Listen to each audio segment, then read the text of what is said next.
Okay, so should everyone sit or just I just start? Okay. Okay.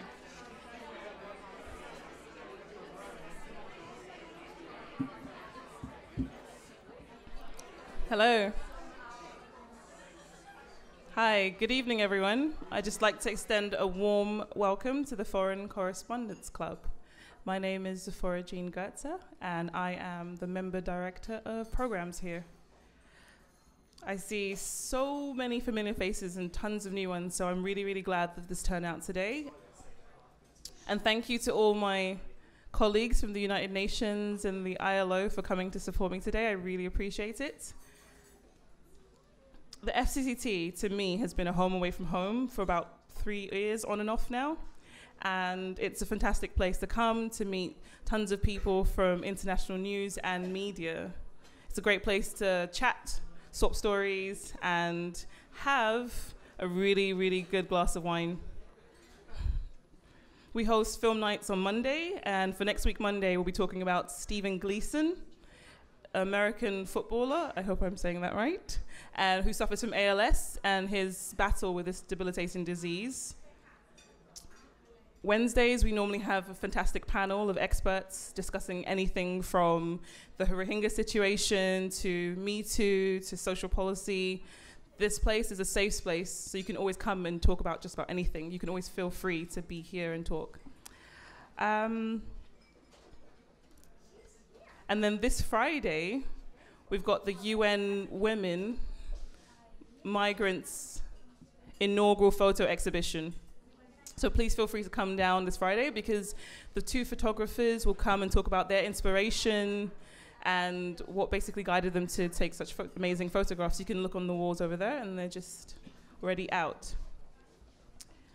Also, something important to note is that we're actually taking donations for the Clubhouse Improvement Fund. This place is a relic. Personally, I love it. It's cute and amazing, but it can do with some updating. So far, we've raised 100,000 baht. We're hoping to raise 1.5 million baht. So anything you can provide and donate would be definitely appreciated. Tonight's event is tailored around the Me Too movement of 2017. We're all connected to the internet, we're all online nowadays, so there are very few people around who haven't heard about this movement. It's been one of the biggest social movements of 2017, and it seems to be steamrolling into 2018. It was initially started by Tarana Burke. Not many people know that. It was started in 2006 on MySpace, that now defunct social media site, but has since been taken up by the auspices of Hollywood. It's people like Uma Thurman, Jennifer Lawrence, and Gwyneth Paltrow. Me Too has allowed women to share their experience of sexual harassment and assault. And it's since gone viral, steamrolling at an unprecedented rate. The countless stories and the impact it has had on our collective consciousness has led to not only the ousting and, I guess, death of many leading figures, predominantly male.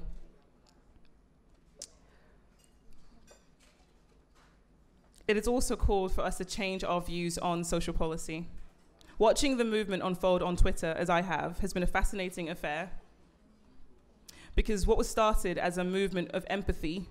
has since become a vehicle to end the cycle of sexual harassment, not just in Hollywood, but across all sectors. It challenges social norms and calls for the paradigm shift on our views on masculinity and patriarchy. And that's why Me Too is so powerful. All right, I won't talk for too long because you guys might fall asleep. So without further ado, I would like to welcome our moderator for the evening, Gwen Robinson. She is the chief editor of the Nikkei Asia Review, the English language journal and website of Nikkei Inc. She's also senior fellow at the Institute of Security and International Studies at Chulalongkorn University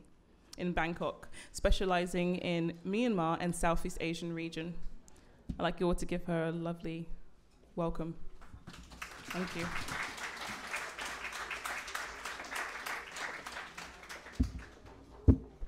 Thanks very much, Zipporah, and good evening, ladies and gentlemen, distinguished guests.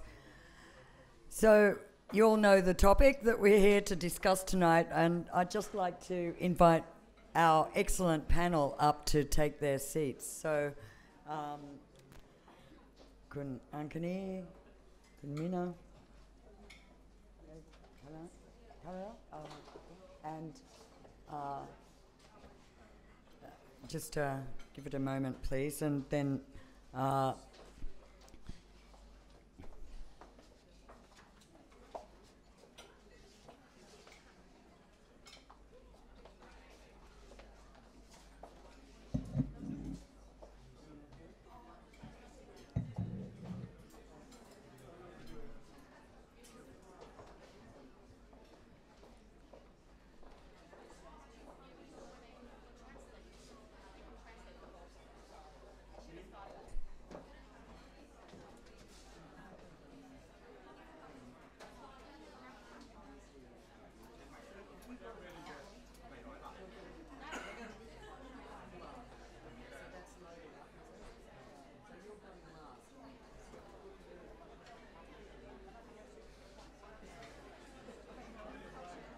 okay, just bear with us. We're just sorting out. We'll also have a PowerPoint presentation by Kun Pavina.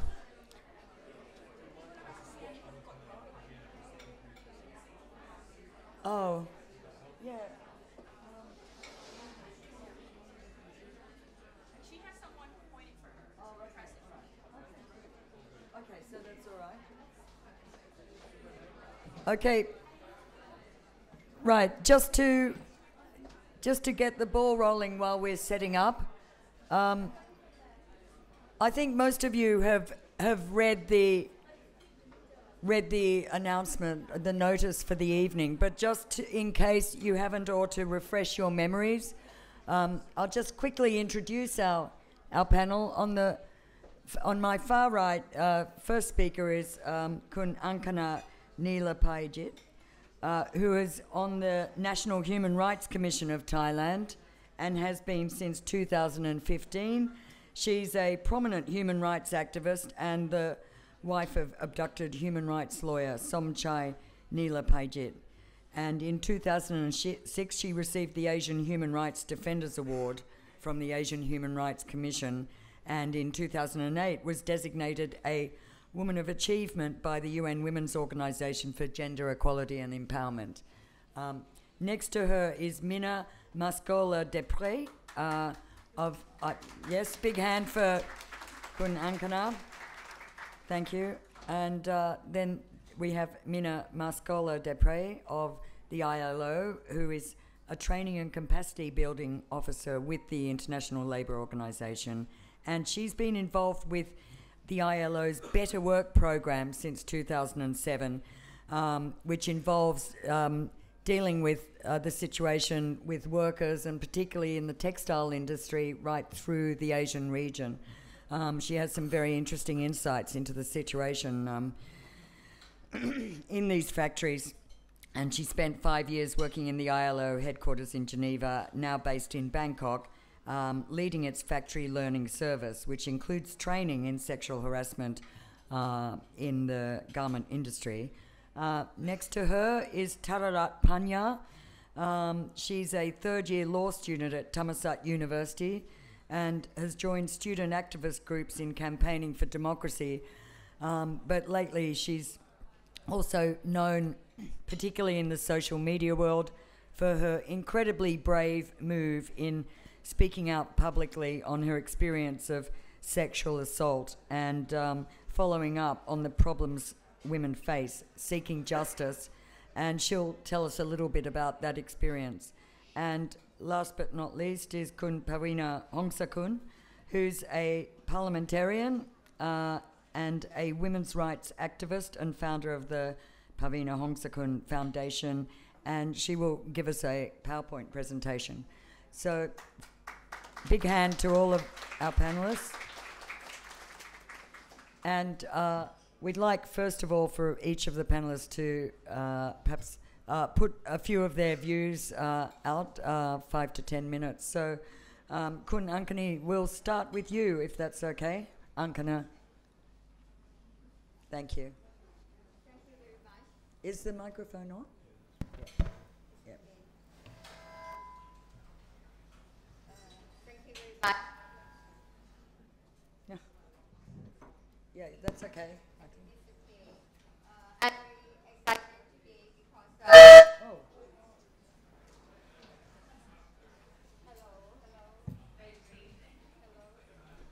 Can we?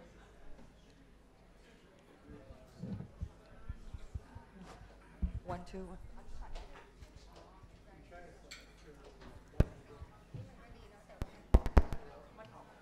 Sorry, bear with us. You, Hello, hello. let's try it again. okay, thank you very much. I'm very excited today because I used to be here for many times, but today it's very crowded, and I think a lot of people very interested about the phenomenon of Me Too, the sexual harassment to women. Uh, First of all, I would like to thank the FCCT for allowing me to participate in this very important event and sharing about my experiences on investigating the cases of violence against women and girls and the barriers of victims to access to justice. As a Human Rights Commissioner, my mandate covering all women in this country. I mean, women migrants, refugee women or asylum seeker, trans women, women in the ethnic group, for example, the Malay Muslim women in southern Thailand, or the Highlander women. And I think most of you might know that most of the time we found that the place that must be safe for women and girls are not secure anymore. For example, in their own homes or in workplace, especially in the government agencies. The Commission received a lot of complaints from the women officer that they faces so many kind of sexual harassment in workplace. And in Thailand, I think that some local traditional mindset and community value make aggregate women and girls to be as an objected, but not the victims that must be protected.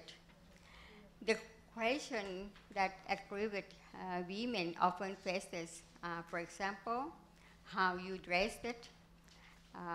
why you are going alone, or if you know that man before, or why you are going with him or any. So that it is like the question to blame that women and girls. But we never blame the perpetrators. I really thank to the phenomenon of Me Too that raised the public concern on sexual harassment that can happen in all regions and everywhere, including the houses. But regarding to some traditional and value, sexual harassment means shamefulness. It also means cruelty of women and their families. Men not want to marry with the victims of rape or either sexual assaulted. And women and girls have to live in fear through the rest of their life.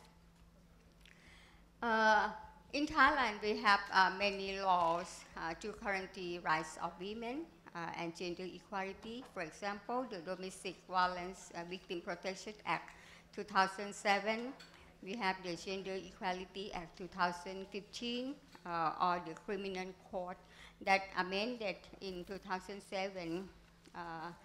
that acts of rape or sexual assault toward other person, including their own spouses, are criminal offenses, and provide a broader definition of rape and sexual assault. But actually, uh, no women used to complain about rape in their marital life, even though we have the very good law. But even we have a lot of laws, but we still have the barrier that women cannot access to justice. For example, the Domestic Violence Victim Protection Act 2007, it contains certain definitions which do not cover sexual harassment. It's not clear or ambiguous on family members and allows for case settlement at every stage. If lawsuits do not proceed in court, the aggrieved party shall be denied to access assistance or remedies. The Commission received the complaint of some cases of women who affected as the battered women syndrome. The women who killed their husband because they received repeatedly torture by domestic violence and cannot ask for divorce, and or they cannot access to rehabilitation or remedies. The cases of battered women syndrome show us the failure of law to protect women from domestic violence. And the Gender Equality Act 2015, it is major concern by the Commission because this law in Article 17, paragraph 2, gives room for discrimination by allowing exemption for possible gender discriminatory practice for reason of religious principle or national security. The Thai delegation used to be asked by the CEDAW committee and ICCPR committee, what's the meaning of national security? That Thailand can discriminate women, and nobody can reply. So it's very wide, so that some women still face the discrimination under this exception. And one thing I want to highlight to you is the major concern. Sorry. One thing I want to highlight to you is about the vulnerable groups of women. The first one I want to mention about the undocumented women and girls of migrants workers. The grieved person of sexual violence for the migrant workers, most of them are not able to access to justice process for fear of being prosecuted on a legal immigration charge and sent out to their country. We received a complaint that when the undocumented migrant, when they went to the police station and complained about the sexual harassment, they often asked about where is the work permit. And when they cannot show the documented, they will be sent back to their country belonging. The second group I want to highlight is the women and children with disabilities. The women and children with disabilities have to face multiple discrimination as they are both women and persons with disabilities. They are vulnerable and at higher risk of being sexually violated than women who are physically normal.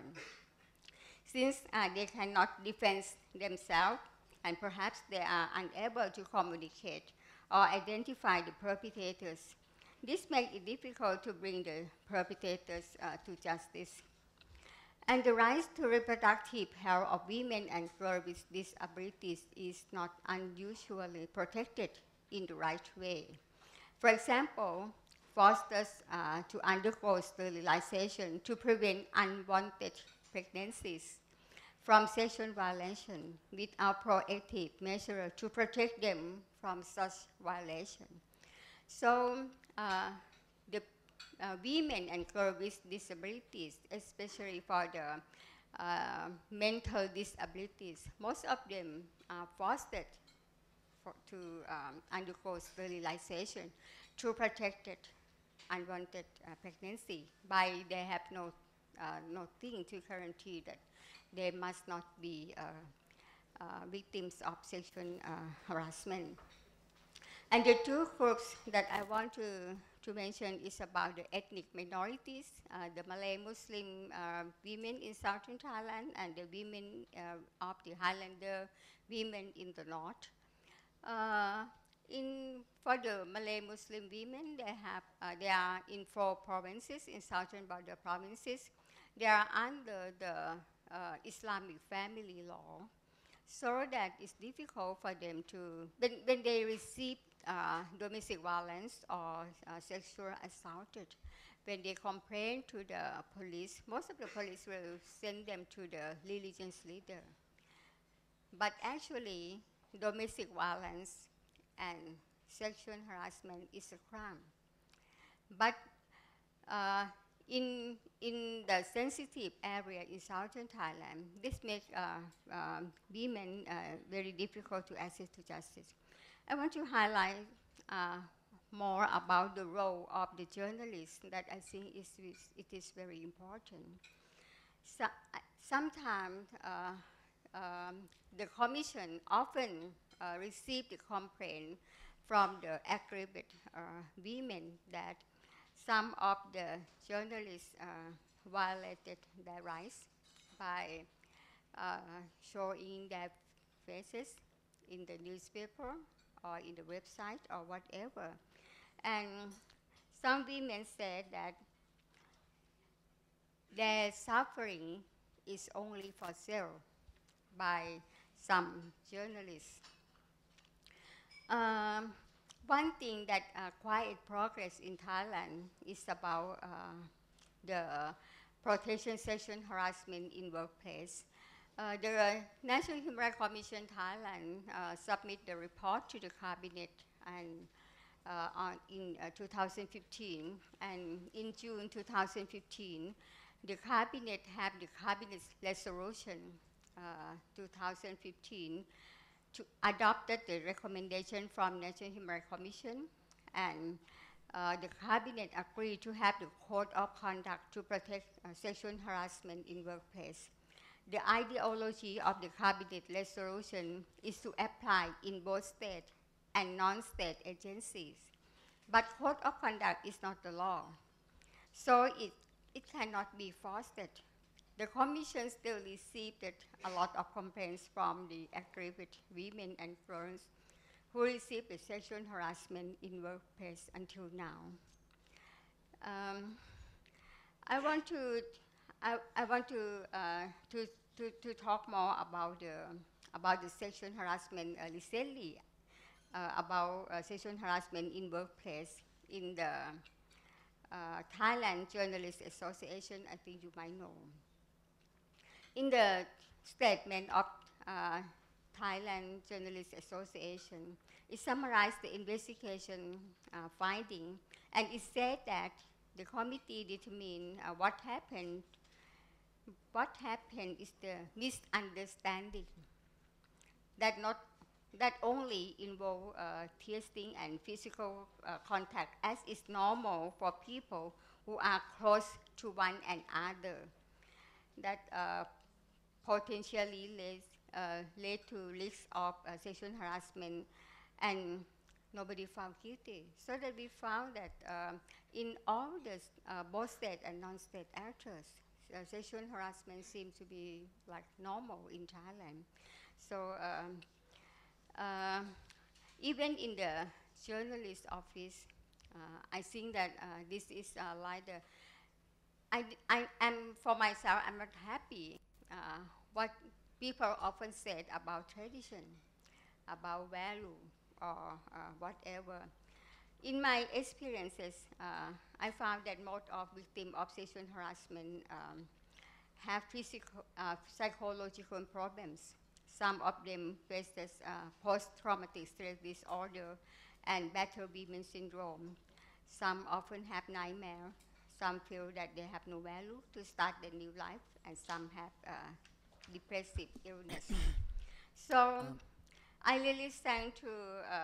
Me Too phenomenon, and I think that the Me Too phenomenon is only for the high profile or educated women. But for the poor women, for the vulnerable women, especially in Thailand and in ASEAN, that women often discriminated. The situation of Me Too does not help the local women so much. And I think that what an ordinary women or vulnerable women do need is to be equal by law and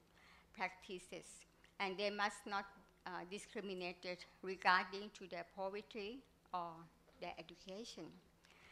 I will stop now, and I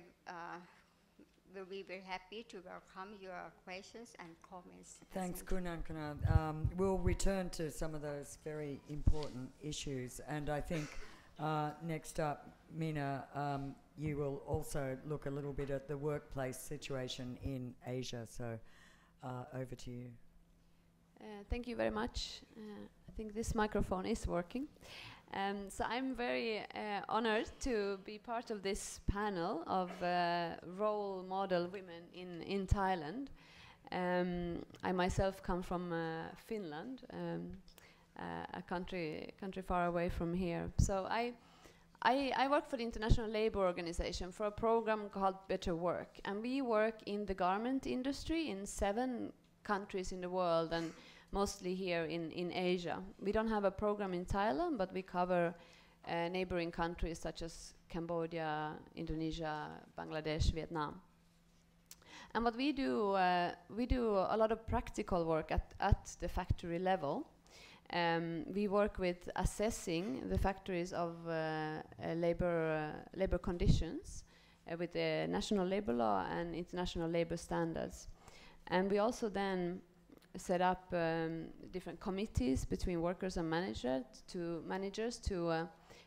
improve the conditions when we then got back to the factories 1 year later. And on top of that, then we provide training services. And one of the training services is on sexual harassment prevention, because I think most of you know 80% of the garment industry, the workers there are women. They are often under 30 years old. They are migrants, either migrants from the same country, coming from the village to the city, or migrants abroad, so often very isolated in their situation. And we, in Better Work, we also do a lot of research, and we do independent research with the Tufts University, and we've, as part of that research, we know that the drivers of sexual harassment is, of course, they vary from country to country, but there are key components that are the same everywhere in the countries where we work, and those are, of course, the patriarchal structures in the factories. Power is key, and then finally it's about the knowledge or the sort of the awareness gap of the workers. And for us, there's no really a textbook answer to what is sexual harassment, because how we look at it is that it lies with the recipient, the victim. And if the victim feels sexually harassed, then it is sexual harassment. So that's why I think the Me Too movement shows that, you know, sexual harassment happens in every workplace, from the garment factory in Thailand or in Cambodia to film production in Hollywood. But what we see from our research is that there's different between the countries, and sort of the level of the workers being comfortable with reporting it. So, for example, in this region, in Vietnam, when we asked the question as part of our research, we asked workers the question, do you have concerns with sexual harassment at your factory? In Vietnam, they reported 8% concerns, and in Indonesia 83%. And that doesn't mean that there is more sexual harassment in Indonesia. I think it's more about the levels of reporting it, and I think that reflects a little bit the discussion of this evening. So what we've done in Better Work for the factories, we've developed a toolkit where we are training all the different levels in the factory on how to prevent sexual harassment. So we don't wait with having the evidence, because we know it exists and it's definitely underrepresented, or people don't talk about it. So instead going and preventing it. So there's training first at the sort of factory management level, the GM level, of getting their buying that this is an important thing that the management should do and get attention to. Then there's training at the middle management level, at the policy. So what policies do you have in place in your workplace on this, and improving that policy. And after that, we train the supervisors of their roles and responsibilities, how to report incident investigation, and then of course also training the workers on what to do, what is it, the awareness. Often in our trainings when we go in, it's more that workers say, yeah, but that is not sexual harassment, that's just normal part of being a woman. And I think that's sort of key of improving that knowledge, that no, it's not okay, it's you should not be okay with these comments or these gestures. So then another thing, we also train women leaders. So we have a training called supervisory skills training, where we train women to become more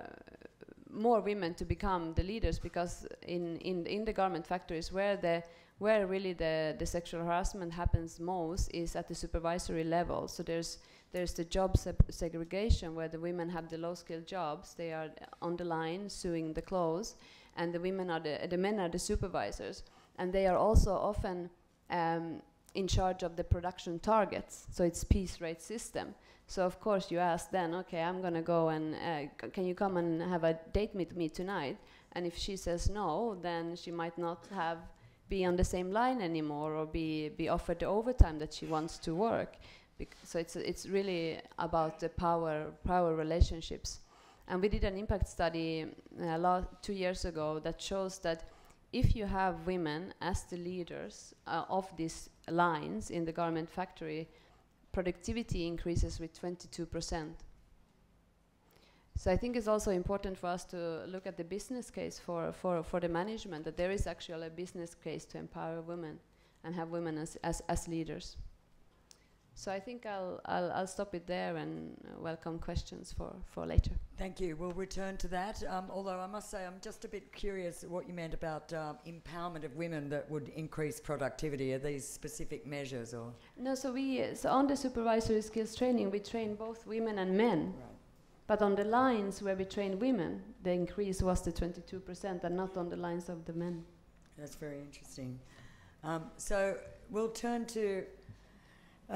Kuntarat, who, as mentioned, is one of the rare young women who have taken the plunge and discussed publicly her experience of sexual assault on social media. And we're also joined by Kuntasni, who from AP, who is our committee member and very kindly offered to interpret. So over to you, Kuntarat. สวัสดีค่ะก็ตอนนี้เป็นนักศึกษาที่อยู่ธรรมศาสตร์นะคะเรียนนิติศาสตร์ชั้นปีที่4ค่ะ So I'm a law student and I'm a fourth year student at Thammasat University.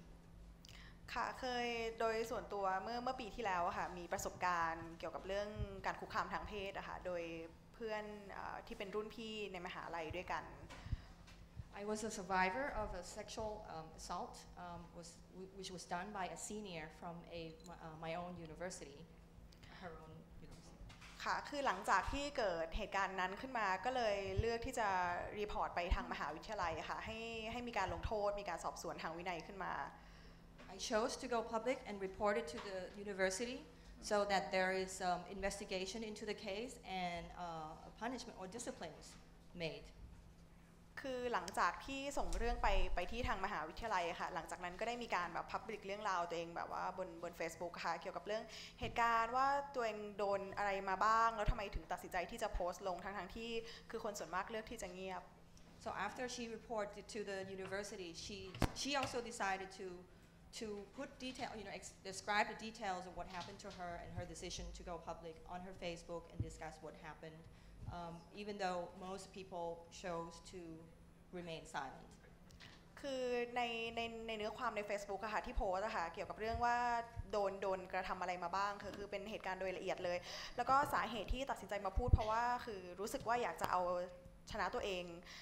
องที่เติบโตมากับทัศนคติที่ครอบงำสังคมว่าการที่เป็นแบบผู้ที่ถูกกระทำไม่ควรจะต้องมาพูดแล้วทำให้เรารู้สึกอายคือเราอยากจะเอาชนะตรงนี้ค่ะก็เลยออกมาพูด She said when she described what happened to her on her Facebook, she went into detail and explained exactly what happened. And the decision that she chose, she decided to come out and speak with us tonight is because she wants to win her own fear of her own prejudice, of her own fear of that she was taught since she was young that women should be talking about this and should remain silent. She wants to win that. She wants to fight that against for herself.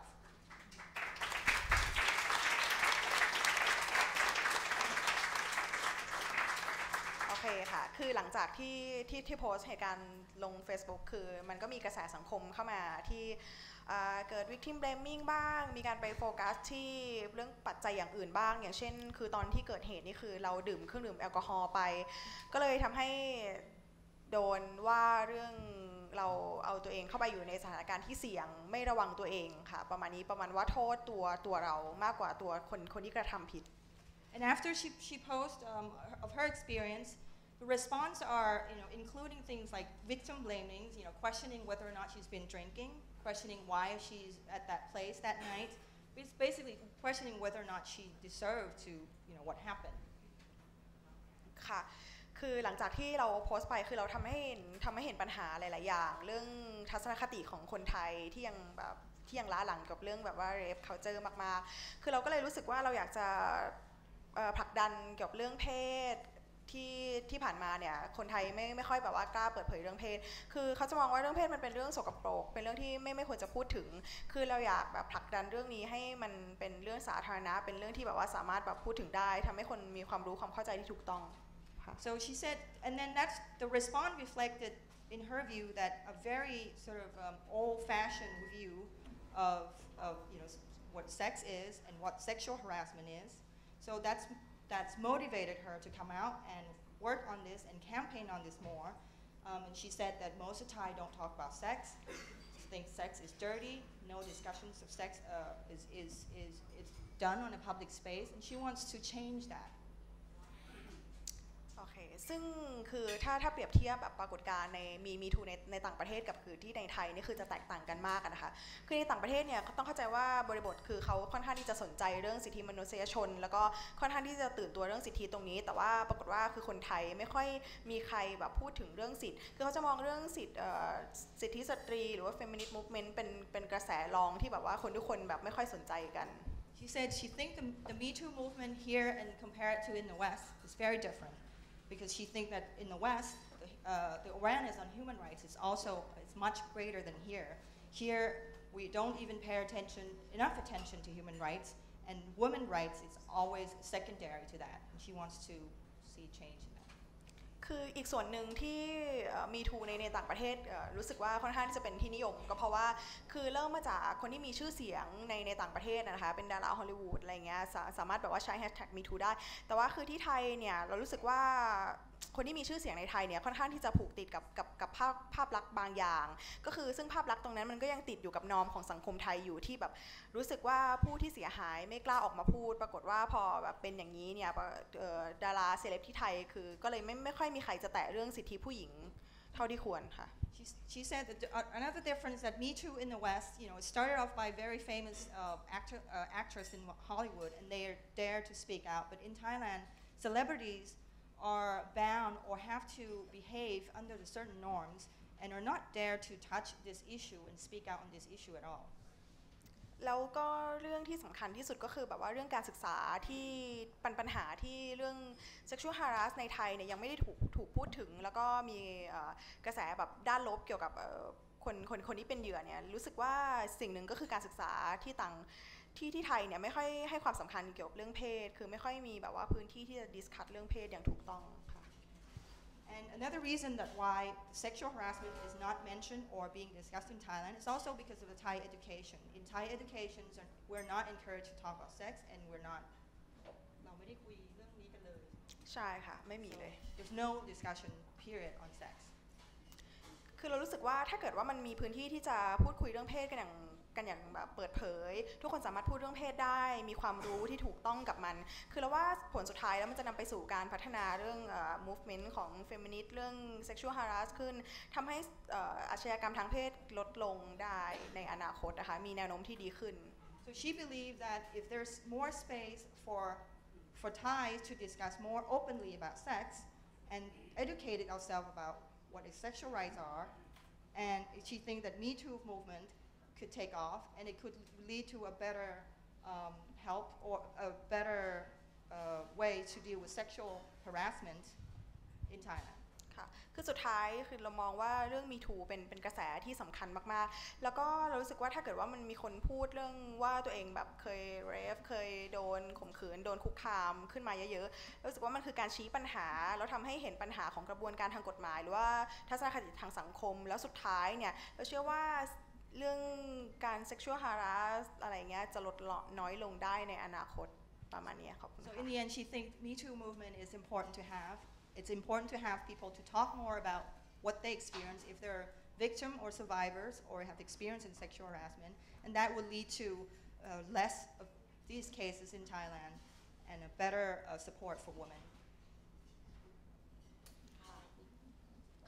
Okay. Thank you very much.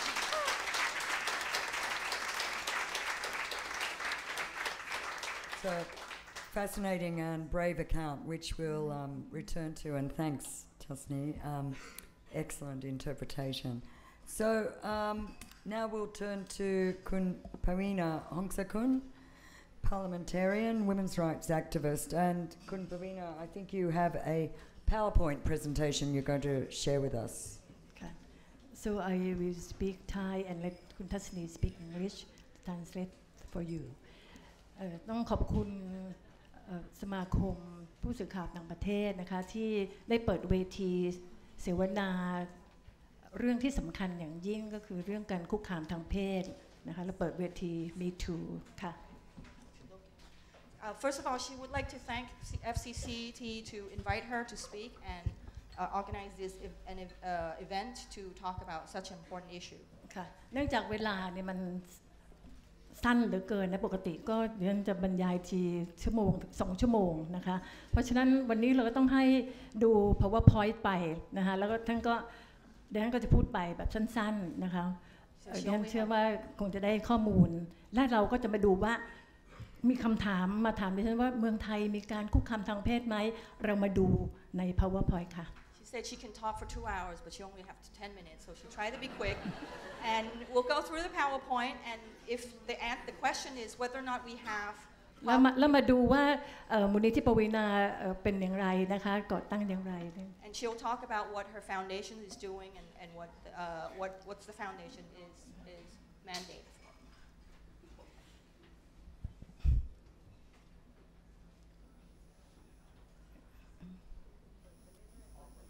เปิดไปเลยโอเคโอเคนี่เมื่อสักครู่นี้ก็คือเป็นทางเข้ามูลนิธินะคะและมูลนิธิก็มีเชลเตอร์มีบ้านพัก2 หลังด้วยกัน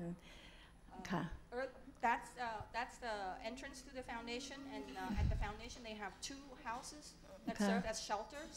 ค่ะและคนญี่ปุ่นไลออนโลกเป็นคนมาสร้างให้ค่ะไลออนโลกของญี่ปุ่น World Lion Organization support this แต่เราก็เช่าที่นะคะเช่าที่30 ปีค่ะแล้วก็ค่ะอันนี้ก็ขอให้ดูวิดีโอ presentation นิดหนึ่งนะคะเพื่อที่จะให้ ชัดเจนขึ้น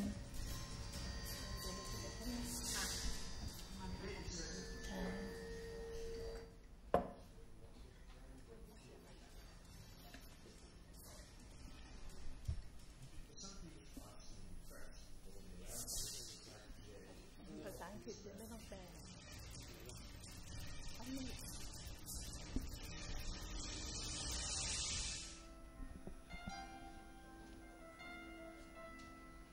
Founded in 1999, the Vienna Foundation is a public interest, non-governmental organization that serves people. Initially set up as a task force to help children and women who suffer abuse, maltreatment and injustice. When the number of people sought for help kept increasing, the Vienna Foundation was established under the continuing resolution where you oblige these people.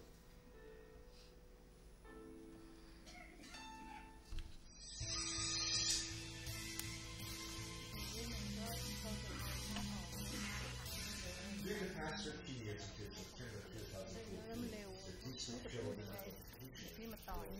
is alarming.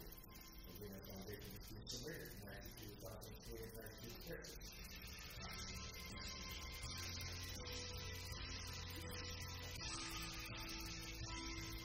The reported cases of needed urgent help included 5,497 cases of rape and sexual harassment, 5,027 cases of maltreatment, false imprisonment and physical abuse, 1,543 cases of human trafficking in various forms, such as forced prostitution, forced dating, forced labor in the fishing industry, and illegal labor.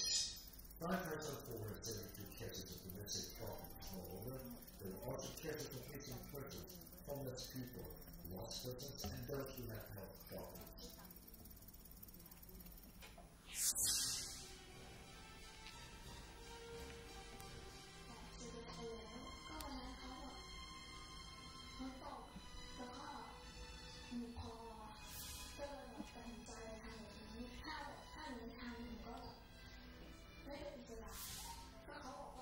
เคสนี้เป็นเด็กถูก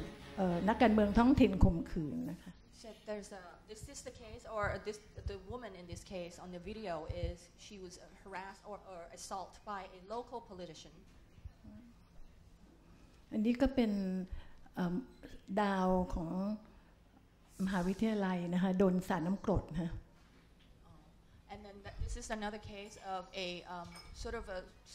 celebrity in the college, and then she got an acid thrown on her face. She helped with this student. More and more violence in degree. The foundation has to work hard to help solve problems and receive complaints which are reported by people themselves or by phone and receive tip-off claims about sufferers who need urgent help.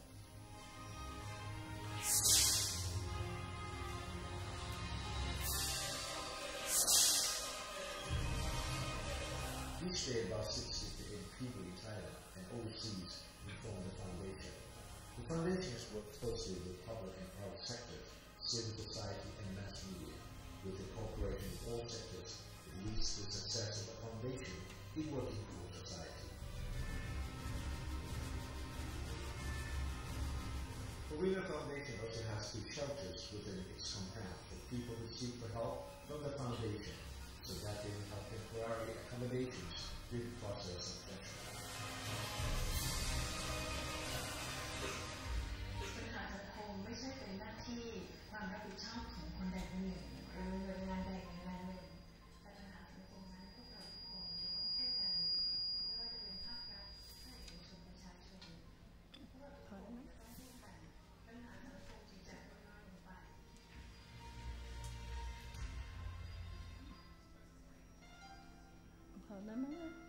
Love them. If you find children and women who have not received justice and need help, you can contact the hotline 1134 or report to the Vienna Foundation by yourself. โอเคจบแล้วนะค่ะนี่ก็คือสถิตินะคะตั้งแต่ปี 2000 จนถึงปัจจุบันนี้เรารับเรื่องราวร้องทุกข์ประมาณ 199 ปีที่มูลนิธิก่อตั้งนะคะแต่ถ้าเผื่อว่าเป็นชุดเฉพาะกิจอีก5ปีเนี่ยรวม24ปีที่เราทำงานเรื่องเด็กสตรีแล้วก็ความไม่ได้รับความเป็นธรรมการคุกคามทางเพศ120,000 กว่ารายค่ะ So the foundation have been set up for 19 years, and overall they have dealt with over 120,000 cases. And actually, the foundation is set up. It had a smaller unit, a rescue unit that set up like 5 years earlier. ค่ะอันนี้ก็เป็นสถิตินะคะแล้วก็กราฟที่ให้เห็นชัดเจนว่าเส้นทางการมาร้องขอความช่วยเหลือเนี่ยที่ไหนบ้างก็จะเป็น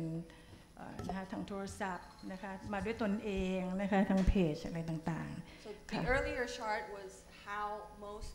the way that the victims contact the foundation. ค่ะผ่านไปเลยค่ะ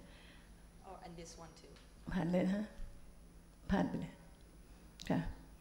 ผ่านไปอันก็จะมีในเดือนมกราคมเนี่ยนะคะเรารับเรื่องราวร้องทุกข์ทั้งหมดนะคะแต่เราโฟกัสทุกครั้งนี่จะเป็น3หัวข้อใหญ่นะคะก็คือผ่านเลยนะคะอันนี้ค่ะการข่มขืนนะคะ So most cases that the foundation deal with are those the 3 topic that the foundation provided help to victims. ค่ะนี่ก็เฉพาะการข่มขืนนะคะที่ And that's just the number for last year in January. ค่ะ นั่นก็คือว่าใน1 ปีนะคะใน633รายด้วยกันนะคะอันที่2ก็คือทารุณกรรมทำร้ายร่างกาย850รายค่ะและอันที่3ก็คือการค้ามนุษย์นะคะบังคับค้าประเวณี127รายที่ทั้งปีค่ะ Oh, sorry, that's the whole year last year of the 3 most important cases. ค่ะนะคะข้อ3ก็คือ trafficking นะคะก็คือการบังคับค้าประเวณีในต่างประเทศและในประเทศค่ะแล้วก็ ค่ะ the trafficking case including trafficking here in Thailand and also traffic abroad. Those are the cases that include in these numbers. ค่ะเดี๋ยวขอนิดนึงนะคะว่าหลังจากนี้เราจะมีการพูดอีกอันหนึ่งใช่ไหมคะเดี๋ยวจะพูดถึงมาตรฐานตอนจบขออันนี้ประเด็นนี้ซะก่อนนะคะคือพอต่อไปผ่านไปเลยนะคะค่ะอันนี้เราจะเห็นชัดเจนเลยนะคะว่าคนที่ถูกข่มขืนเนี่ยนะคะอายุต่ำสุด5 ขวบในปีที่แล้วนะสูงสุด71 ปีค่ะ If you look at the third column, it's put the number 5 and 13. 5 is the number of the youngest victim that the foundation have helped, and the 13 is the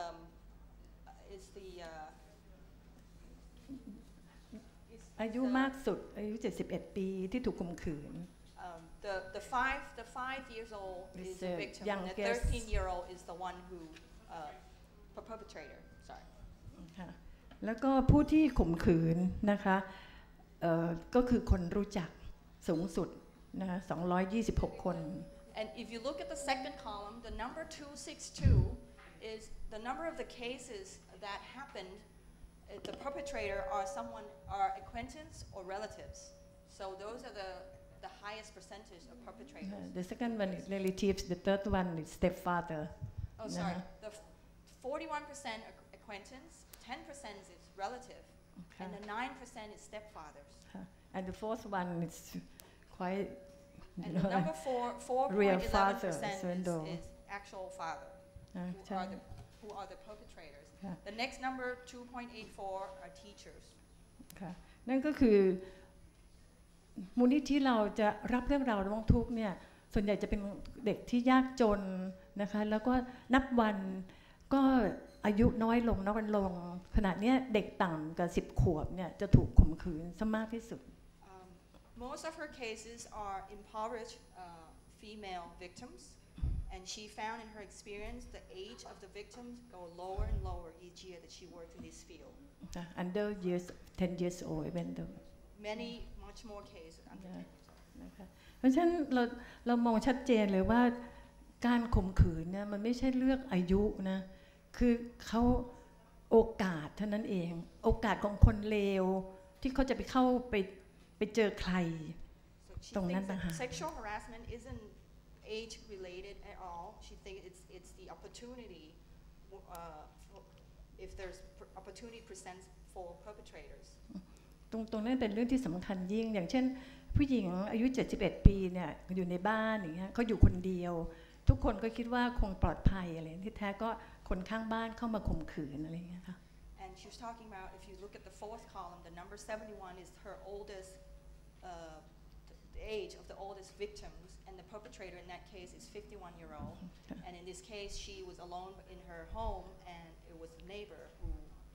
came and committed the. เหยื่อที่น่าสงสารที่สุดนี่ก็คือเหยื่อที่อายุน้อยแล้วก็ต้องอยู่ในบ้านแล้วคนในบ้านข่มขืนนั่นคือสิ่งที่เขาเนี่ยไม่สามารถจะช่วยเหลือตัวเองได้อะ The worst case is the victims who are young, and the perpetrators also are members inside in the family, in the household, and there's nothing that the victim, a young victim, can do. ถามว่ามูลนิธิทำไมทราบนะคะ Do you know why we know about these cases? เพราะว่าเรามีพลเมืองดีนะคะเบาะแสที่เราประชาสัมพันธ์ไปทั่วเนี่ยเขาก็จะมาแจ้งนะคะโดยโทรศัพท์มา1134มือถือมูลนิธิปวีนานะคะแล้วก็หมายเลข4ตัวนะคะหรืออาจจะไปพม.กระทรวงพม.ก็ได้หรืออะไรต่างๆเนี่ยก็คือสิ่งที่เขาพลเมืองดีเนี่ยเขาคงไม่อยากไปแจ้งตำรวจเพราะถ้าเขาไปแจ้งตำรวจเนี่ยเขาจะต้องไปเป็นพยานแต่ถ้าพอมาที่มูลนิธิปวีนาหรือว่า NGO อื่นเนี่ยก็เราก็ตัดประเด็นตรงนั้นนั่นคือสิ่งที่เราได้รับเรื่องมาตลอดทุกวันเฉลี่ยเนี่ย เรารับเรื่องร้องทุกข์คดีข่มขืนเนี่ยวันหนึ่งประมาณ 2-3 รายทุกวันต้องมีการข่มขืนที่แจ้งมา So the foundation depends on the report from good citizens who see what happened and call the hotline of the foundation, or they may go to other nonprofit. But most of them refuse to report to the police of fear of having responsibility to be witnesses or having to involve in legal cases. แต่ถามว่าค่ะโอเคค่ะคือตรงนี้นะคะก็จะได้มองเห็นนะคะว่าปัญหาเนี่ยมันเยอะขนาดไหนนะคะแล้วก็มันไม่ใช่เฉพาะผู้หญิงที่อยู่ในทำงานแต่ผู้หญิงที่ทำงานก็เช่นเดียวกันที่เรากำลังมาพูดกันวันนี้เราก็จะมาดูว่ามาตรฐาน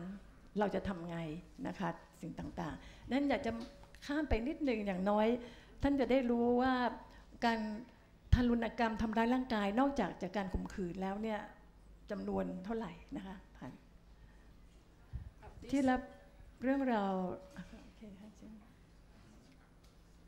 Yeah, I think we should try and limit, curb these. ก็ไม่ต้องนะโอเคค่ะ Maybe. ค่ะ Get ดั on งนั้น to ดัง some นั้น of ประเด็นที่เดนอยากจะพูดเป็นสเต็ป2แล้วกันนะคะว่าในส่วนที่ท่านอยากจะรู้ว่าการถูกคุกคามทางเพศของประเทศไทยเนี่ยของหญิงในประเทศไทยมีไหมมีแน่นอนนะคะประเด็นที่1เนี่ย So if you ask her if whether or not there's a sexual harassment in Thailand, of course there are. นะคะอันที่2เนี่ยการป้องกันตนเองของผู้หญิงหรือการยกระดับมาตรฐานคุ้มครองผู้หญิงนะคะที่จะถูกคุกคามนั้นขอพูดในสเต็ปที่2นั่นค่ะ So she will continue in the next sessions on how what to do to protect women and what measures should be taken. Thank you very much. Thanks, Kun Bhavina, and thank you, Kun Tasni, for excellent interpretation. That's not me. That's the mic. We'd like to move to questions very soon. There's a mic at the back of the room, Dominic, in the usual spot. But just before that, I think I have to exploit my moderator's prerogative and just ask maybe one catch-all question to all the panelists to answer as you wish or not wish. And Tasni, maybe you could interpret to them. That's Queen! Clearly from... Where it's coming from? 45.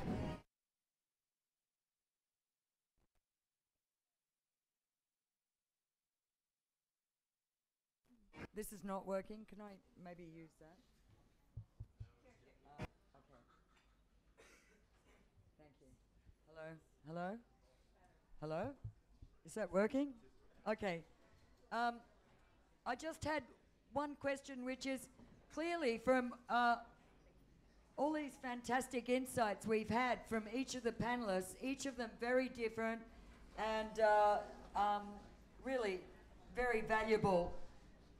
opinions and accounts. I think it's very clear that what we're seeing in Thailand and also in other parts of Asia is, as probably could be suspected, showing that these are societies that are conservative and well behind in some respects the societies and values in Western countries. And as we all know, we've got the Middle East and other areas where there's a lot of cultural context there as well that prevents women seeking redress, not just women, minorities. And I'd like at some point, obviously Me Too and the whole issue there does extend to the LGBT movement, the gay community, as we've seen with the fall of high-profile Kevin Spacey and other cases like that. But what I'd like to say is, while we've got a kind of, let's say, Asia and Thailand is appearing as backward in relation to the West, but I think a lot of people increasingly feel in the West and particularly in America, things are possibly getting a bit out of control. There's I wouldn't say a backlash, but there's also a lot of criticism. And sometimes when some critics, such as, you know, very prominent, credible people like Margaret Atwood spoke out, she was immediately attacked by all sorts of people. And I think when it gets to the point where some cases are now dredging up things that happened 5 to 10 years ago, maybe a case the other day, a woman was touched in the lift by a senior office colleague 5 years ago, and that's now a case in America. So my question is, obviously the Me Too movement has inspired and even possibly empowered groups around the region, women and other minority groups around the region and the world. But how much difference is it making to these minorities that Kun Angkhana and Mina and all of you have spoken about, the ethnic groups, the migrant workers, the disabled, all these people in Thailand and indeed in Asia? Are they likely to draw some inspiration, empowerment, progress from seeing what's going on in America? So perhaps, Kunakana, I can see you're nodding. Maybe you would like to answer. As I say that for the vulnerable groups, women and girls, I think that I would like to mention about the Thai tradition first. I think that most of victims of sexual violence, most of them were treated as the charity-based approach, but not human rights-based approach. You can see a lot of number. If you visit the police station or the Loyal Thai police asking for the number of victims of sexual harassment, it's very, very low. But you can find more number at the hospital after they receive torture or after they were victim of rape. You can, but actually hospital and police station, they have nothing. They link together only for the criminal cases, for example, rape. Right. Yeah, but for domestic violence, nothing happens. So you're saying that you don't think that the movement is drawing inspiration from the Western? Yeah, I think Thailand, as I said, that most of them said it's like tradition. It's like the for me and the teacher and student, so it's like some relationship. So that I think that most of Thai very familiar with this, and They're not seeing that this is the sexual harassment. Maybe they not understand what sexual harassment means, right? On their body themselves. I think this is very important. And I think that sex education is also very important in Thai curriculum. We have to explore about this. Thank you. And,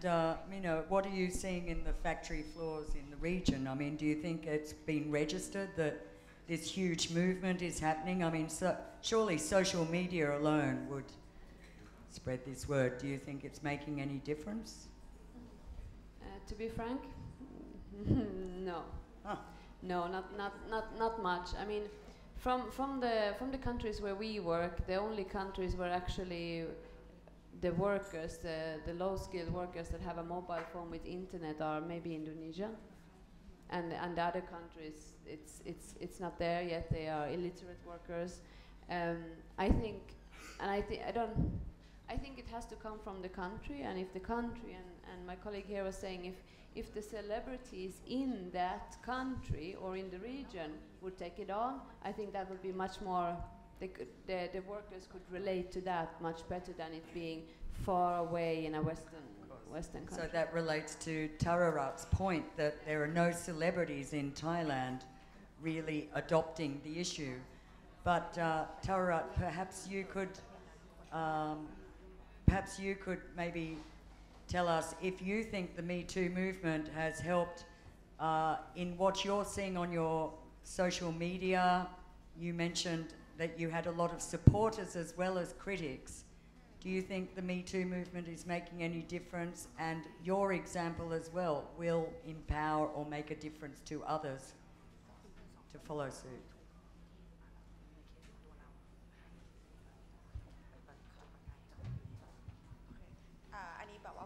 Me Too Movement ในต่างประเทศก่อนอันดับแรกนะคะคือโดยส่วนตัวรู้สึกว่าจริงๆ Me Too Movement ถึงมันจะดังก็จริงแต่ว่ารู้สึกว่าพอมันมาถึงไทยเนี่ยคือมันไม่ได้มี movement ที่ชัดเจนที่นำไปสู่อะไรที่มันเป็นรูปธรรมขนาดนั้น So she wants to answer the Me Too movement in the West is a big movement, it's famous, but when it arrives in Thailand or it doesn't really becomes a movement, it doesn't have any impact or generate anything yet. คือจริงๆแล้วปัญหาก็คล้ายๆกับที่หลายๆคนแบบว่าหลายๆท่านแบบพูดมาก่อนคือคนไทยยังไม่ได้เข้าใจเรื่องไรท์จริงๆอะค่ะคือเขาไม่รู้แม้กระทั่งว่าสิ่งไหนคือการละเมิดคือการแตะเนื้อต้องตัวโดยที่แบบว่าอีกฝ่ายไม่ยินยอมมันคือการละเมิดอันนี้คือมันเป็นแบบว่าพื้นฐานที่คนไทยไม่เข้าใจกันเลย I think she thinks that the basic problems is Thai do not understand what the rights of the woman yet. Do not understand the definition of harassment, don't understand the definition of consent yet, and that's a very basic problem that we have here. อีกอย่างหนึ่งคือคิดว่า Me Too ที่ดังในต่างประเทศเพราะว่ามีคนออกมาพูดเยอะค่ะแล้วก็มีเคสแบบนี้เยอะพอแบบออกมาพูดมันก็เลยแบบกลายเป็น movement ที่ชัดเจนแต่ว่าที่ไทยเนี่ยด้วยความที่เคสมันน้อยจริงๆคือเคสเยอะค่ะแต่ว่าการที่แบบลุกขึ้นมาพูดน้อยมันก็เลยทำให้รู้สึกว่ามันไม่ได้ส่งผลอะไรที่แบบว่าเห็นได้ชัดเจนขนาดนั้นกับเรื่องแบบว่า sexual harassment So in the West, in Me Too movement, there's a lot of people come out and talk about their experience, many cases and high-profile cases. In Thailand, there are a few cases. There must be a lot of cases, but people just not talking about it. Right. And there's so the movement, the Me Too movement in the West has not resulted in anything significant here. Right. ค่ะอันนี้คือเมื่อกี้พูดถึงแบบมี Too movement ถ้าเกิดว่าพูดถึงเรื่องส่วนตัวกับการที่แบบออกมาแบบว่าออกมาพูดว่าตัวเองเคยโดนอะไรมาบ้างคือรู้สึกว่ามันค่อนข้างที่จะขยับขึ้นไปนิดนึงอะค่ะคืออย่างน้อยก็มีการบอกว่าพูดเรื่องเพศขึ้นในที่สาธารณะได้คืออย่างน้อยคือคนอื่นก็รู้สึกว่าไม่ควรจะไปโฟกัสว่าเราแบบแต่งตัวยังไงหรือว่าเราแบบบุคลิกทางกายภาพเป็นยังไงคือแบบไปโฟกัสว่าการละเมิดมันคือสิ่งที่ไม่ดีเป็นสิ่งที่แย่ So for her experience, for her to speak out, she thinks she have started something different.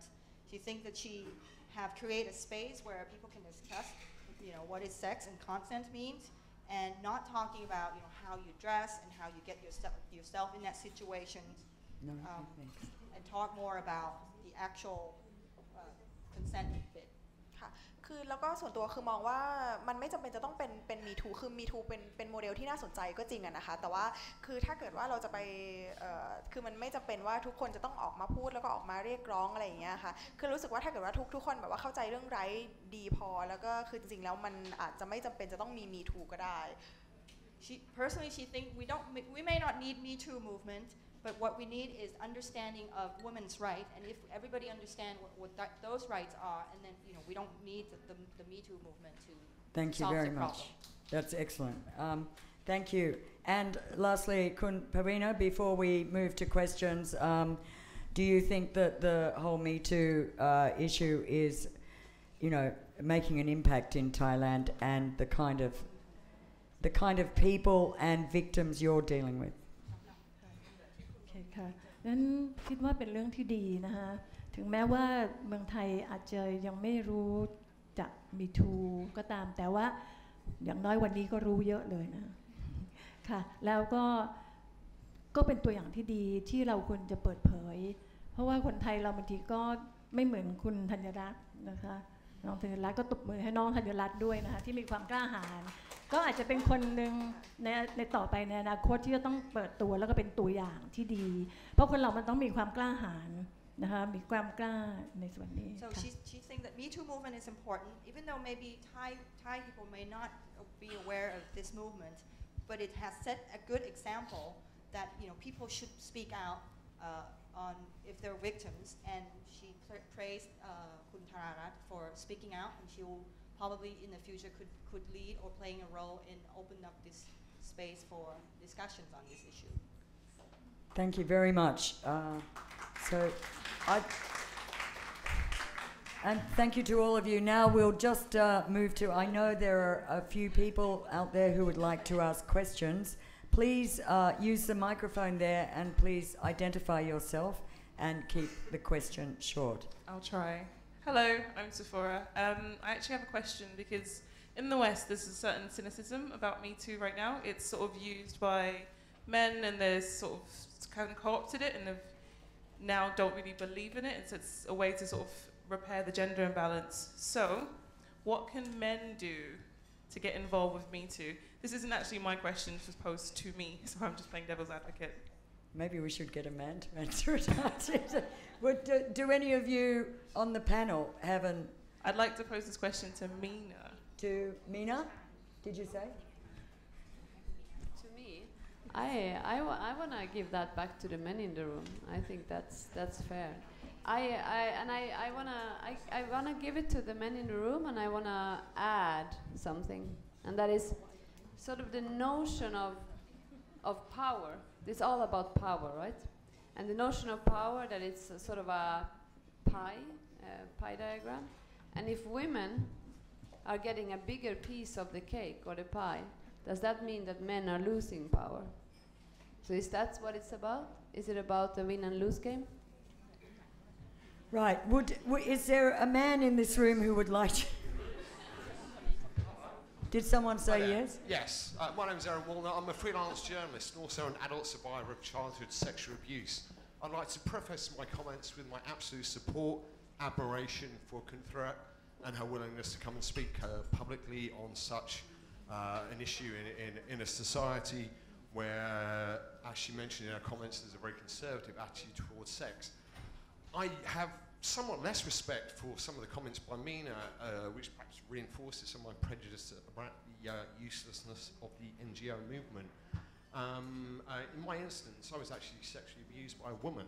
and your comments about patriarchy and the whole focus of your comments about sexual abuse have been in the context of violence of men against women, and no one, particularly you, has made any comments about sexual abuse of men by women. And so I'd like to ask you, why is this purely a male on female issue, and why isn't abuse discussed in the context of abuse in general? Yeah, so why I'm talking about it as a woman issue is just because of the industry where we are working. It's more than 80% of the workers are women. So that's why that's where the focus is. we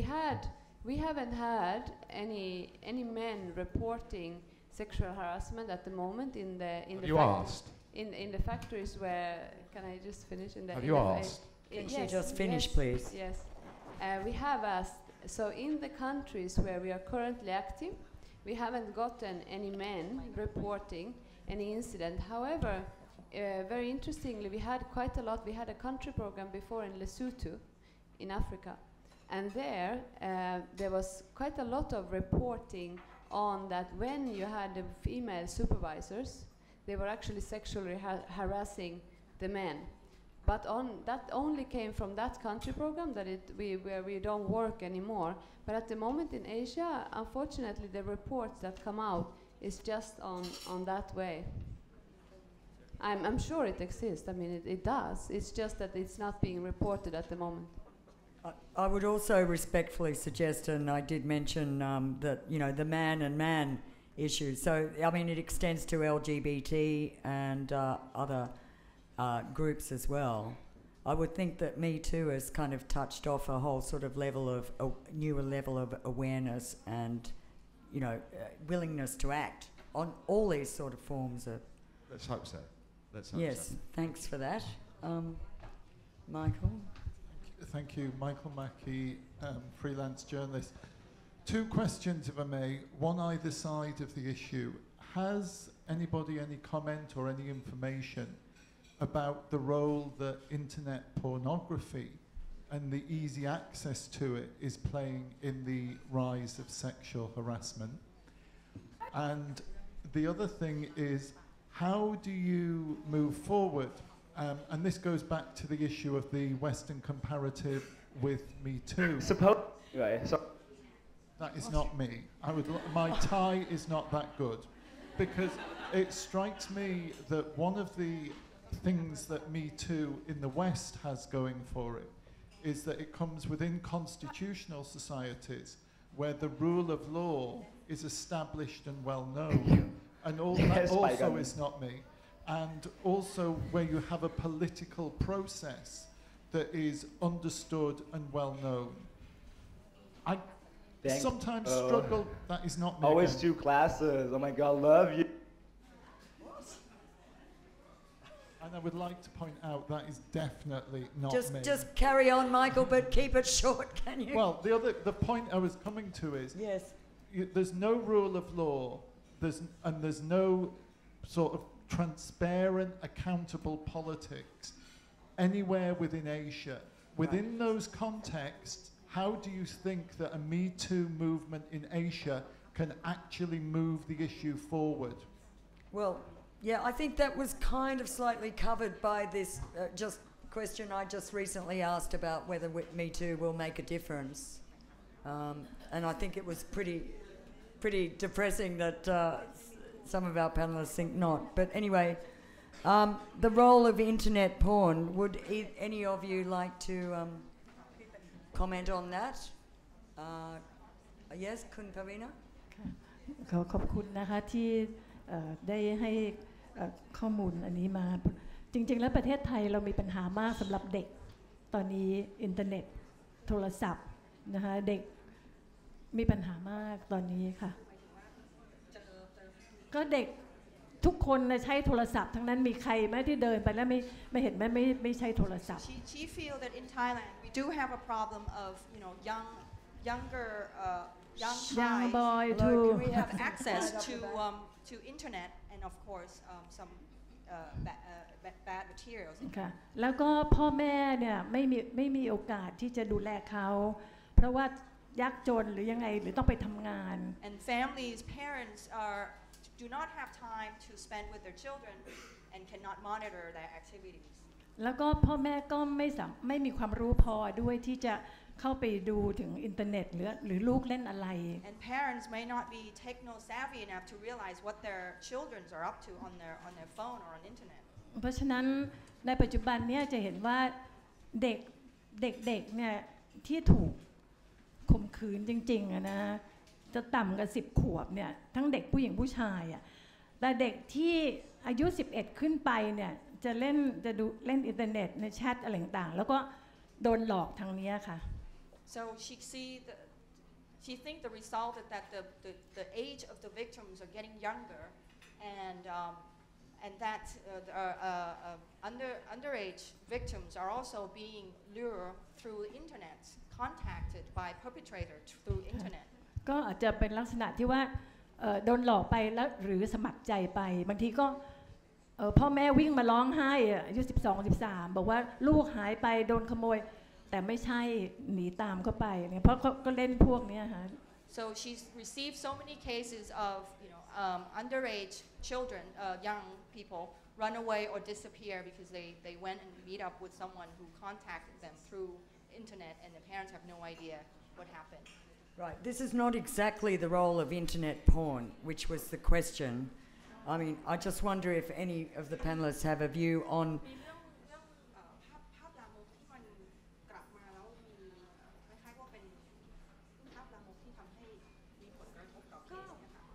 ภาพลามกเนี่ยค่ะจนทำให้เด็กไปมีเซ็กกันแล้วก็ข่มขืนกันด้วยอะค่ะ She thinks one of the direct impact of internet pornography is that it creates this sexual awareness to underage so quick and fast, and they become perpetrator and victims at the younger age. ค่ะอย่างสัปดาห์ที่แล้วนี้ก็มีเด็กผู้ชาย5 คนข่มขืนเด็กผู้หญิงในโรงเรียนอย่างเงี้ยเด็กผู้หญิงอายุ13เด็กผู้ชายอายุ15เพราะก็ไปดูสื่อลามกเนี่ยค่ะในอินเทอร์เน็ตเนี่ย And she said that last week she received a report of the case of 5 boys, 15-year-old raped a 13-year-old woman, and she found that the 15-year-old they're all in the school in the school premise, and they have the boys found on their phone have access to internet pornography. Right. Okay. แต่ถามว่าเขายังไม่มีวุฒิภาวะทั้งคู่นะคะทั้งเด็กก็ยังอายุ15เพราะฉะนั้นตรงนี้มันจะต้องให้ผู้ใหญ่เนี่ยกล่อมเกลาเขาให้รู้ว่าอะไรผิดอะไรถูกอะไรควรอะไรอย่างเงี้ย So all of them, even though she said that they're so young that the concept of consent for that age does not apply. They still need adult supervisions and guidance on these things. Right. Thank you. So we're just going to have can we have a bit of quiet up the back? We're in the last 10 minutes or so of this program. So the last couple of questions. Okay.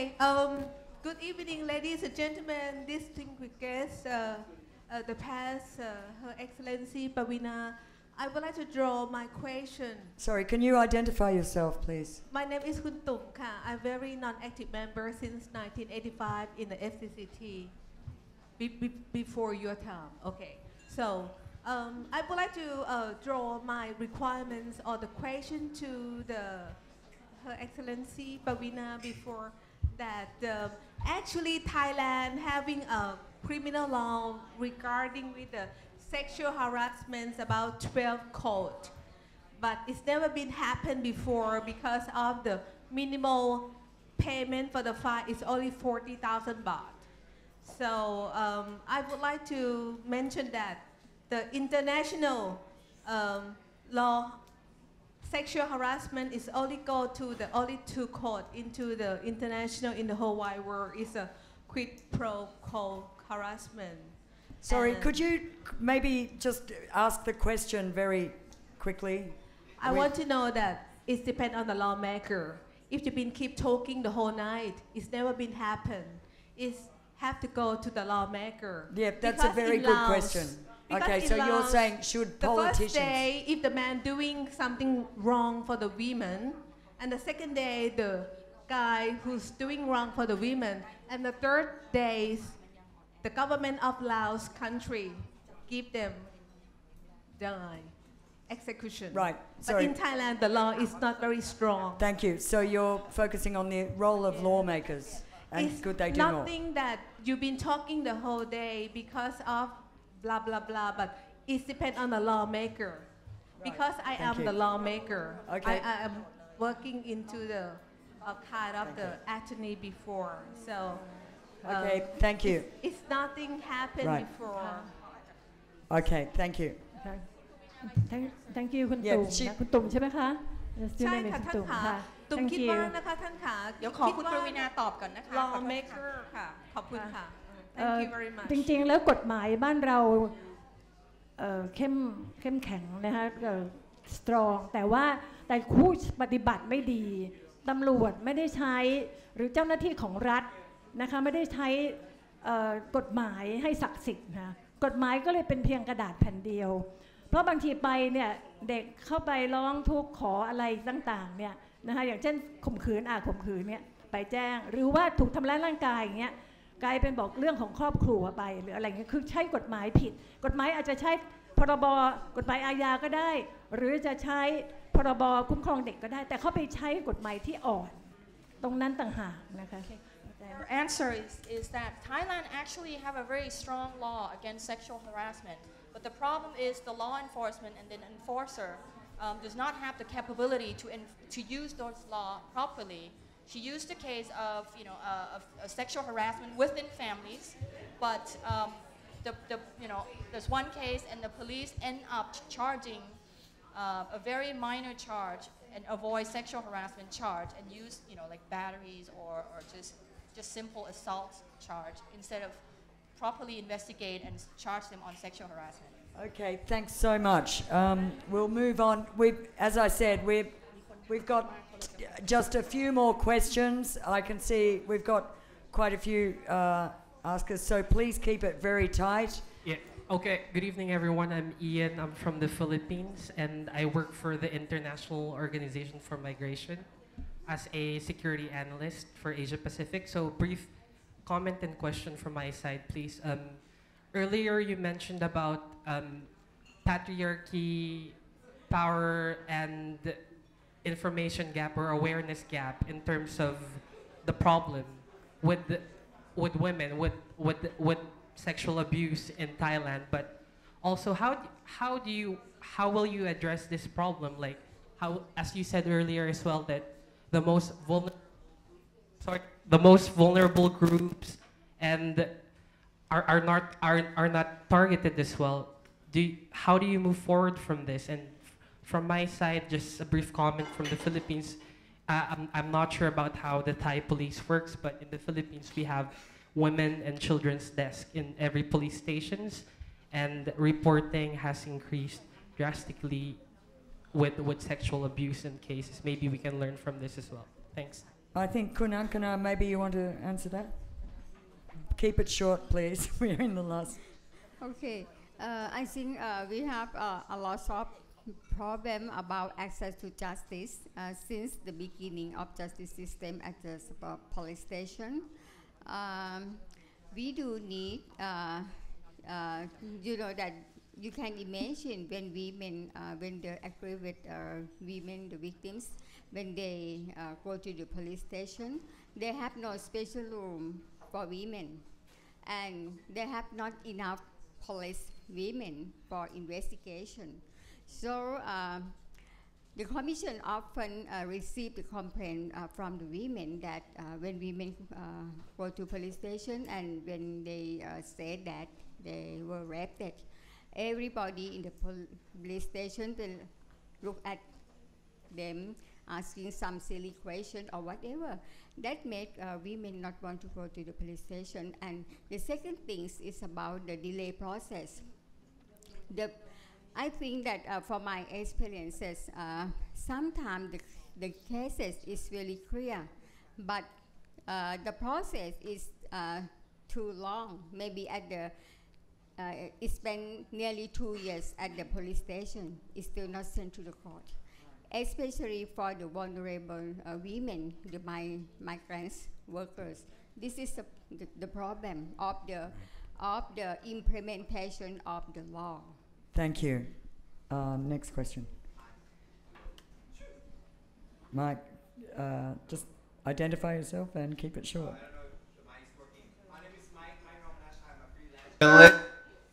I'm a freelance journalist. I'm Mike Ramanashai. So my question is probably to our Thai panelists. Right now, these days, there's a lot of women came forward and actually, reporting all these harassment. But there's also a lot of LGBTQ people that actually will not report it, especially people in the military and the temple. There was a lot of reports, from my past experience, a lot of reports of the sexual assaults in the military camps, and also the sexual assault in Thai temples, the Thai Buddhist temples, from the monk, from the leaders of the religion institutions, and also the leaders in the military. How would you actually encourage all these guys that actually been sexually assaulted to actually report it and tell him that this is okay to report, this is okay to actually, have their voices heard? That's an excellent question. Thank you.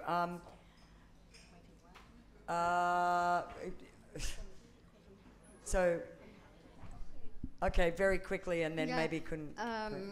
I not have information about sexual harassment of LGBT in temple, but I received the information, the harassment to LGBT people or trans at the Bondok school or the madrasa in southern Thailand, and I also received the complaint from the LGBT prisoner in prison, but we cannot document that because most of the victims, they are very scared to give us the information of sexual harassment, and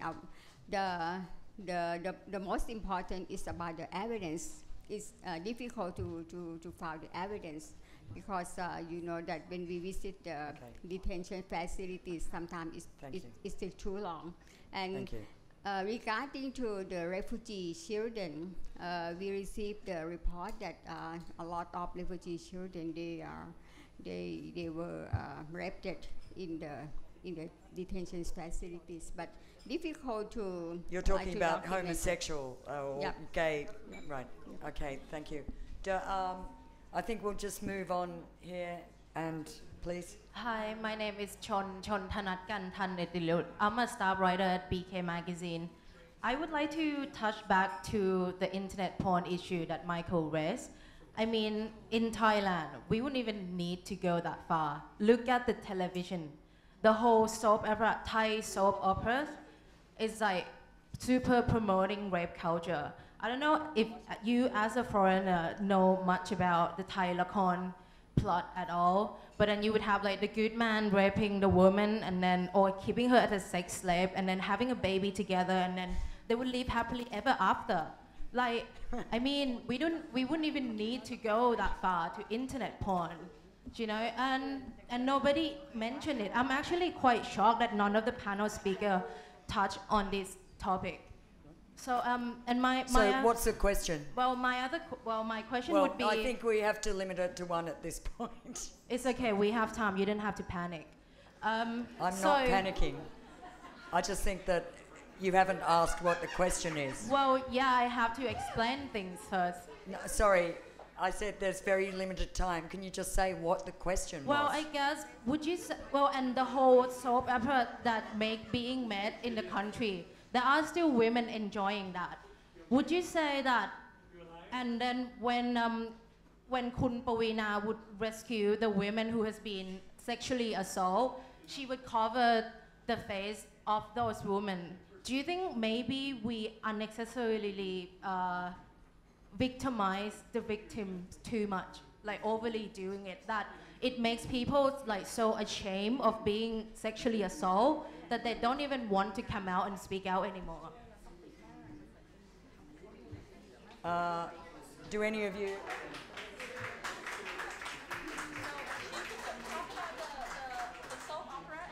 Okay, all right. Very quickly, please. Hello, can we let the panelists answer, please? So, Tararat is going to talk about the soap opera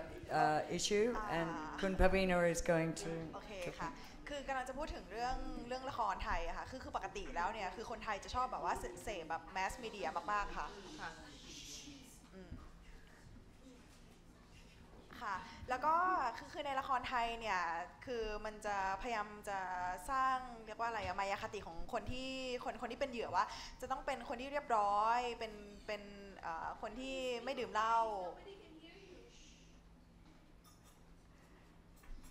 Okay, go on, please. คือพอคนแบบเสพสื่อแบบ กระแสหลักมากๆคือทำให้คนแบบว่าเข้าใจกับเรื่องข่มขืนที่ผิดไปคืออย่างเรียกว่าอะไรแปลกันก็ได้ค่ะหมายถึงว่าคนให้คนเรียบเหยื่อต้องเป็นคนเรียบร้อยใช่ค่ะเหมือนบอกว่าสร้างแบบโลกอุดมคติว่าเหยื่อมันต้องเป็นแบบนี้เท่านั้นคือถ้าเกิดว่าเหยื่อแบบผิดแปลกไปอย่างเช่นแบบว่าเหยื่อเป็นคนที่แบบแต่งตัวแบบเปรี้ยวอะไรเงี้ยเขาก็จะมองว่าแบบเธอสมควรจะโดนข่มขืนใช่ in Thai soap opera they stereotype victim so the victim has to be good girl and doesn't dress scantily and that's the only possible victim in sexual harassment so if you dress sexy if you behave more rowdy then you're not a victim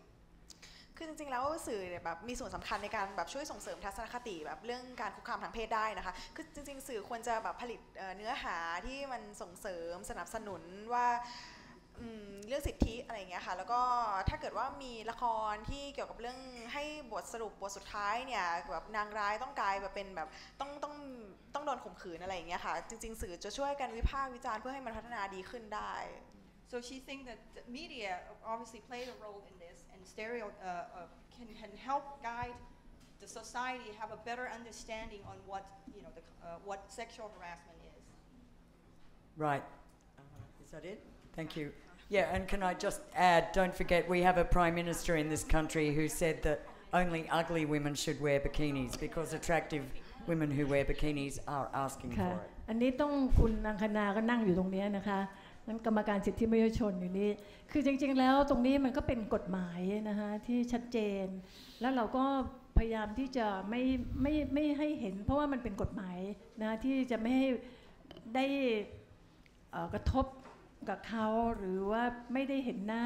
ผู้เสียหายนะแต่ขณะเนี้ยแม้ผู้กระทำความผิดนะบางทีก็ยังตอนนี้ก็กลายเป็นว่าผู้กระทำความผิดก็ไม่ให้เห็นหน้าด้วยแต่นี้นั้นก็ยังไม่ค่อยเห็นด้วยนะกับผู้กระทำความผิดนะเพราะว่าบางครั้งเนี่ยบางคนก็อยากจะรู้เหมือนกันอย่างเช่น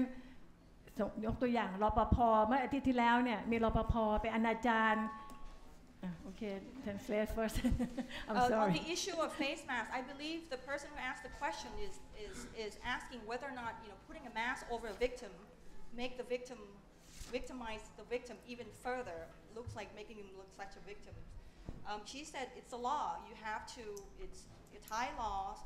said that you cannot reveal the identity of the victims, and also now it includes perpetrators. She said personally she disagreed.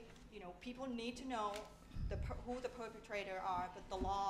now does require you cannot review identities on both sides in this sexual harassment case. แต่จริงๆในอดีตเนี่ยเท่านั้นนะคะที่ปิดหน้าแต่ปัจจุบันเนี่ยไม่ได้ให้มาเห็นเลยไม่ได้ปรากฏเลยเพราะว่าเราก็จะไม่ให้พบ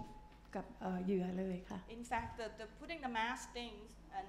and having the victim in public at the press conference is also a things of the past. Right now, we don't even bring victims out to meet with the public anymore. เดี๋ยวท่านขออนุญาตนิดหนึ่งนะคะว่าเมื่อสัปดาห์ที่แล้วเนี่ยมีการคุกคามทางเพศเด็กผู้หญิงชาวเกาหลี So she wants to tell us about this case last week. A Korean student, 7 ปีอายุ7 ขวบ a 7-year-old Korean girl was sexually harassed โดยรปภในโรงเรียน by a security guard. พ่อเขาไม่ยอมเลยนะ Her father wouldn't let wants to seek justice. แล้วพ่อเขาขอเรียกสื่อมวลชนมาทำข่าว And it's the father who asked for the press conference. เพราะว่าต้องการที่จะฉีกหน้าคนเนี้ยบอกว่าให้รู้เลยว่าคนอย่างเงี้ยนะคะคือเป็นผู้ร้ายที่ไม่สมควรที่จะไปทำงานที่ไหนต่อไปแล้วอะไรเงี้ยค่ะ Because the father wants to out the perpetrator and making sure that the perpetrator does not have the security job anywhere else. ค่ะแล้วเราก็สามารถช่วยเหลือได้ภายในวัน1 วันแล้วเขาก็รับสารภาพด้วยเพราะว่ามีกล้องวงจรปิดเห็นชัดเจน Since it takes one day to find the perpetrator and there's luckily CCTV evidence, a videotape of what happened. Thank you. And I think Kun Angkhana, you want to add something? I want to very quickly. Yeah, very quickly. I want to add about the masked children and women. I want to respond to this point. There's research from Isla Institute, the Journalist Institute, with support information by Juvenile Courts and National Human Rights Commission Thailand that the mass women and girls will lose their identity and value. And the research also said that even for adults being forced to put on masks and face a group of strangers to have their photo taken in the press conference can be extremely terrifying. So needless to say, a child will feel the same when put in similar situation. And I want to quick comments about the Thai opera. I think that what you saw in the Thai opera, it shows what is the reality in You Thai mean the society. TV shows, TV Yes, dramas? Yes, Yep. and we have the Computer Crime Act, we have the Media Act, but for the censorship of the Computer Crime Act is very serious, no? But it's not serious for sexual harassment, but it's serious only for some criminal charges like criticized the government.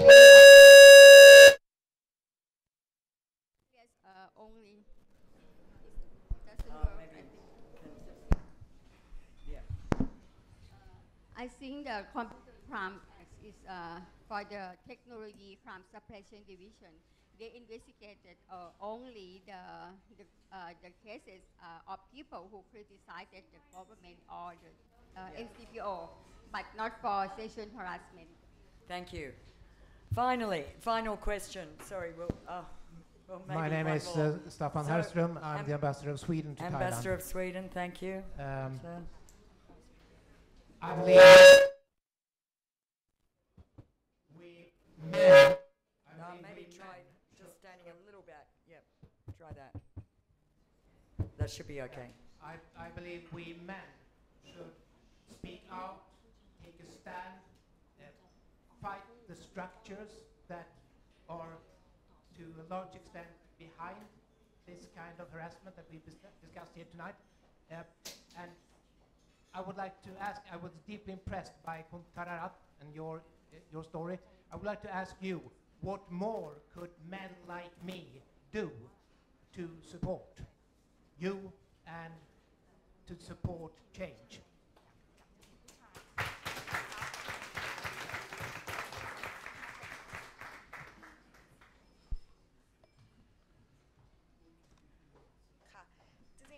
คอนเซปต์เรื่อง sexual harass อะไรอย่างเงี้ยค่ะมันอยู่ที่ความเท่าเทียมทางเพศนะคะคือถ้าเกิดว่าเราพูดถึงว่าไม่ว่าจะเพศไหนที่โดนกระทำอะค่ะคือเขาก็มีสิทธิ์ที่จะออกมาพูดเท่ากันถ้าเกิดว่าอยากจะให้ผู้ชายมีบทบาทในการพูดถึงเรื่องนี้อะค่ะคือผู้ชายก็ต้องออกมาพูดว่าผู้หญิงเขาก็จะมีสิทธิ์ที่จะพูดว่าเขาโดนอะไรมาบ้างแล้วก็ผู้ชายก็มีสิทธิ์เหมือนกันคือไม่ว่าเรื่องแบบนี้มันเกิดขึ้นกับเพศไหนๆก็มีสิทธิ์ที่จะออกมาพูดออกมาเรียกร้องความยุติธรรมเหมือนกันค่ะSexual harassment is about, it's also about equal rights. So any sex, any male or female should come out and speak out on this topic. And that's, you know, if you're a man, speak out if you see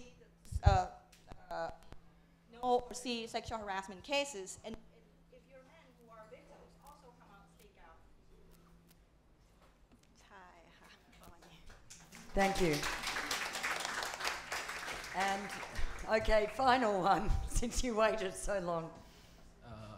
Thank you. Yeah, just like about men speaking out. How come we don't? Can you just identify yourself and? Just Jay. Yeah. Jay, yes. Jay from Thammasat just came here from Rangsit. Drove Thank 3 you. hours. Okay, thank you, thank you. No, it's just I follow some of the men's rights movement, and they talk about like how men are also being raped, but they are not taken seriously. I know a friend who went to a club, met up with some girls, but those girls so happen to be underage, so they blackmail him for money. Otherwise, they'll go to a police because he will be seen as someone who slept with an underage girl when he has no knowledge of that. And there's just a few like hypocrisies within the Me Too movement, where a manager of a Me Too movement, which is a woman or boss, is being accused by her 2 male employees of she sexually harassing them. And so I just want to say that I don't think Me Too is something that we Thailand should be inspired of, but we should just find our own path to just try to limit any sexual harassment from both men and women and just solve any prostitution or sex advocating a Thai-style approach, perhaps. Yeah, just Thai-style approach. Don't need to follow like the Me Too because there's just a lot of hypocrisy there, and a lot of people posting online are simply virtue signaling and want to sort of attention. And I just say that yes, there are real harassment, but only the ones that are sort of reported to the police should be taken seriously instead of going online, speaking out. Right. Thank you very much. So I'd just like to wind this up by thanking our panelists, each and every one of you, and particularly Kun Tasni for your excellent and unfailing translation. Thank you very much, and can we have a big hand for all these people?